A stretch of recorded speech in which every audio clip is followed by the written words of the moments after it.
Bienvenidos amigos, en esta oportunidad vamos a estudiar en una expresión algebraica las clases de términos que tienen. Dentro de esa clase de términos podemos mencionar como número uno términos enteros. ¿A qué nos referimos cuando hablamos de términos enteros? Es aquel donde existe un término algebraico cuando no tiene denominador literal. Cuando no tiene denominador literal. Por ejemplo, aquí tengo negativo 15 z cuadrado y al cubo. Aquí el denominador es 1, por lo tanto no es una letra, por lo tanto se le dice término entero. Aquí tengo segundo ejemplo que es 8a sobre 6. Aunque en el denominador hay un número, pero es una expresión aritmética, o sea, no existe letra, por lo tanto se dice que es un término entero. En conclusión, un término algebraico es entero cuando no tiene denominador literal.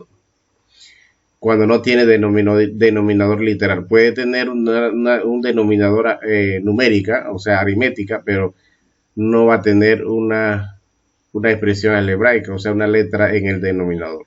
Cuando es así, se le llama término entero. El otro término es término fraccionario. Es lo contrario. Cuando hablamos de término fraccionario, es cuando tiene en su denominador una letra o variable. No es lo contrario de término entero. Acá, dentro de la expresión, en la parte del denominador, existe una variable o letra. Por ejemplo, tengo 3 sobre 5x. Aquí hay una variable en el denominador. En la segunda expresión tengo 2 raíz cúbica de 5 sobre 4y. Si estamos viendo, también hay una expresión literal, 4y, en el denominador. Y en el tercer ejemplo tengo 2xz sobre 3y. También tenemos una letra en el denominador. Cuando es así, cuando tenemos denominadores con letras o variables, se llama término fraccionario en la expresión algebraica. Seguimos. Tenemos aquí términos homogéneos. ¿A qué nos referimos cuando hablamos de términos homogéneos? Es aquel donde el grado absoluto es el mismo, es decir, son los que tienen el mismo grado absoluto, ¿no? Recordemos que un grado absoluto es aquel donde se suman los exponentes de la variable que tiene ese término, independientemente de qué tipo de variable o parte literal estén.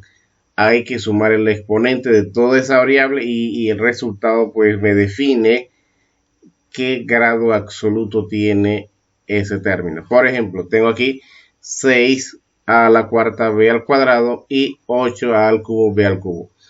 Si yo sumo el exponente de la parte literal de A y B serían 6, 4 más 2, 6. Y aquí tengo la siguiente expresión A al cubo, B al cubo, que sería 3 más 3, 6. Aquí hay 6 en total y aquí también hay 6. Por lo tanto, se dice que es un término o son términos homogéneos porque tiene el mismo grado absoluto.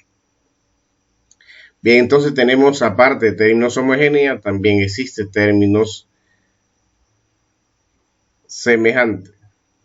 Término semejante. El término semejante es aquel donde tienen la misma parte literal o la variable y que cada esa variable tiene el mismo exponente, ¿no? O tiene el mismo grado, la parte exponencial es igual. Aquí tenemos el primer ejemplo, 5x cuadrado. Aquí tengo negativo 1 medio x cuadrado y negativo 8x cuadrado. Si estamos viendo, la parte literal es lo mismo, pura x. Y esa x tiene el mismo grado o el mismo exponente, por lo tanto se dice que son términos semejantes. Términos semejantes. ¿Estamos aquí? Términos semejantes, ¿no? Repetimos, cuando hablamos de términos semejantes, cuando tiene la misma variable y esa variable tiene el mismo exponente.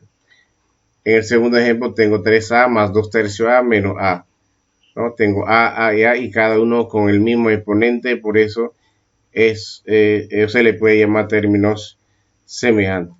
Y el tercer ejemplo, la C sería 7m al cubo menos 6 negativo 6m al cubo, perdón, más 3 cuartos m al cubo. Si estamos viendo la parte literal es m y tiene el mismo exponente que es el número 3.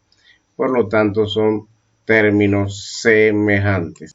Bien, de esta manera hemos observado cómo se puede definir en una expresión algebraica los términos semejantes. Repetimos, cuando hablamos de términos semejantes, cuando en una expresión existe la misma parte literal y esa parte literal tiene los mismos grados de exponente o los mismos exponentes. Aquí tenemos otro ejemplo de términos heterogéneas. Recordemos que el término homogéneas es aquel cuando su grado absoluto, la suma de su grado absoluto es lo mismo, ¿no? La misma cantidad, 4 más 2, 6, 3 más 3 es 6. Entonces, cuando hablamos de términos heterogéneos es lo contrario. El grado de cada una de las variables son distintos. Por ejemplo, aquí en la primera es 7a, el grado es 1, y en la segunda es 8a al cubo, el grado de a es 3. 3 y 1 son diferentes, por lo tanto, se dice que son términos heterogéneas. De esta manera hemos revisado los conceptos de las clases de términos de la expresión algebraica, ya sea términos enteros, términos fraccionarios, homogéneas, heterogéneas o semejantes. De esta forma hemos terminado y para continuar con la próxima práctica conviene suscribirse. Hasta luego.